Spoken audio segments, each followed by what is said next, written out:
how do we educate people around the realities of what it is when you said there's those two types of people that are taking it? It's like the alcoholic and addict who's in recovery Yeah. trying to get some kind of relief, and then obviously the person who has no education around it. Those are the people that we would really want to target for education, because the addicts and alcoholics know better. No, they don't. Really? Really? You think the addicts and alcoholics know better? I know.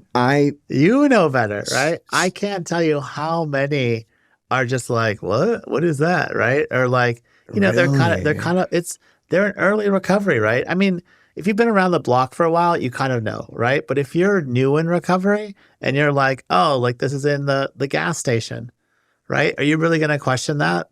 Are you really going to ask about that?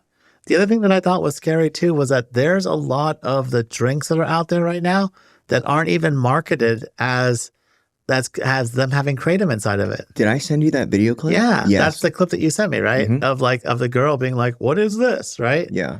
We should put that clip into this Okay. into the podcast, right? And that's the scariest part, is that they are marketing stuff as healthy and natural, but not really disclosing to you what you're actually getting inside of it. So in this clip, this girl kind of like displays this can, and she tells this whole story about like the Yeah. experience that she had. And what ended up happening was she had adverse effects from this drink. And then when she actually went and looked what was in it, it said kratom. She had no clue what it was, right? Yeah. But she had this very distinct experience around it, which I think is interesting because she has to be like hypersensitive to it Or naive.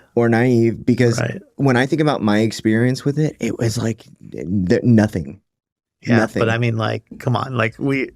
based upon your history, Okay. right? Like, I mean, so I'm opiate naive to this point, Okay. right? Like, that's never been part of my story, Okay. right? I've never taken an opiate before. I've never taken codeine before. Like for surgeries, nothing. Nothing. I think I had my wisdom teeth pulled out, and I think what they were using back then, I think it was still just like really strong benzos to like put people under, or like maybe propofol, right? So I've never had any opiates in my system, right? So like That's amazing. I'm actually like I'm gonna like I don't know what it's gonna be like, right? Like when I take opiates for the first time, I'm hoping it'll be like when I'm like 60 or 70. Yeah. But like I don't know what kratom will do to me, right? Because I've never had that particular receptor like messed with, and so this girl may never have had the mu receptor opened up or like targeted or anything like that, or to get a flood of it.